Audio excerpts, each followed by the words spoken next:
Hurricane Alex is a formidable force. We're tracking this storm as it moves closer to land, and we've got full team coverage, including live shots from the field and expert analysis right here in the studio.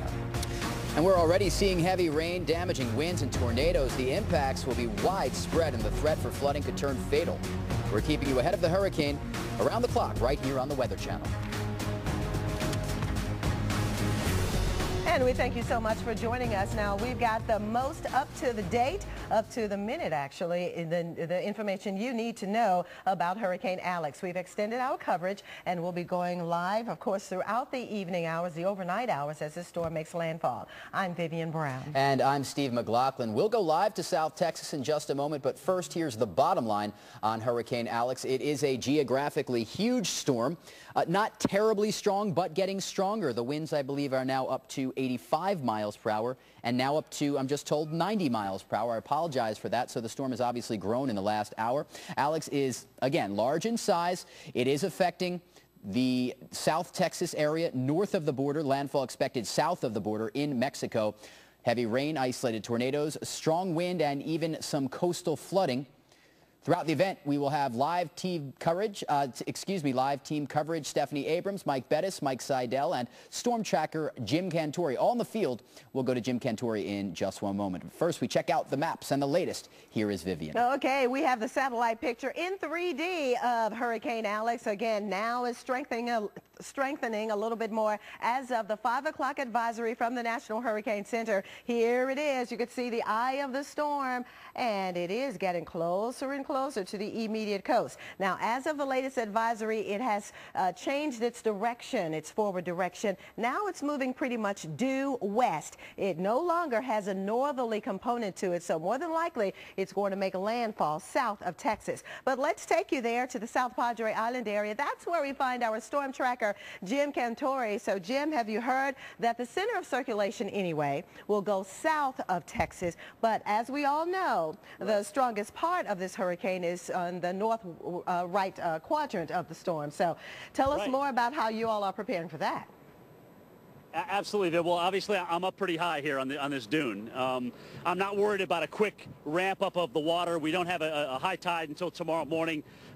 Plus, we don't anticipate being so far away from it, a rapid increase in the surge. But you can see what happens without the protective dunes. The waves come on the beach, and then they run right up pretty much right to where our hotel is. Also, there's been a tremendous amount of seaweed out and through here. I mean, check this out. And I was just talking to a gentleman who stopped by and just, likes to kind of inform you. He had lost power, by the way, so there are some sporadic power outages.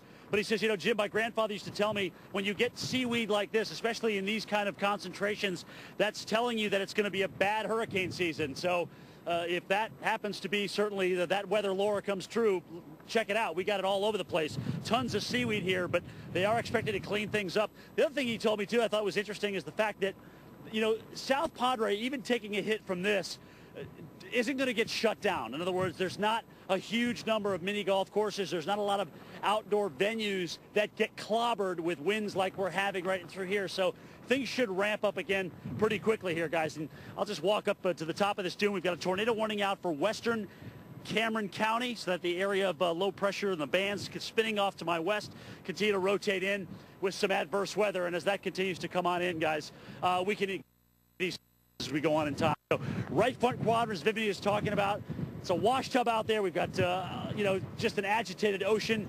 We're probably going to see, again, more run-up of this through the day tomorrow. Even at high time tomorrow morning, we could actually have our highest water rise. Right now, the seas are running 2 feet above mean tide. You can see that water just rushing in there, and when it rushes in like that, it just brings in whatever is available.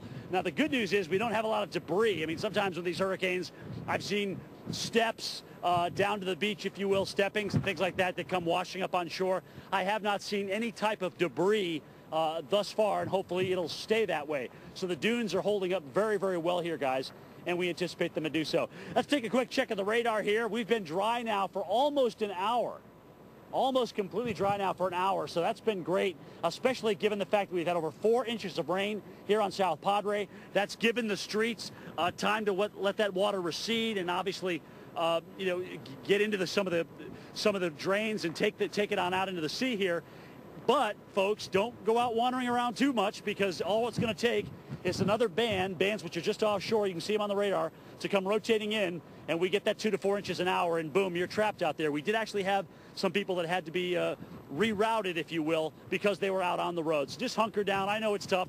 We've had people come out on the beaches now from the break in the rain, and that's fine. Obviously, walk out, check it out. I don't blame you. I couldn't stay in a room for more than 5 minutes, much less 5-10 hours, and I think people are going to continue to do that. But so far, so good, guys, and as long as this comes into our south, doesn't intensify further, I think what you see here is what you get. Yes, we could get a stronger wind gust to hurricane force. Yes, we could certainly see more flooding.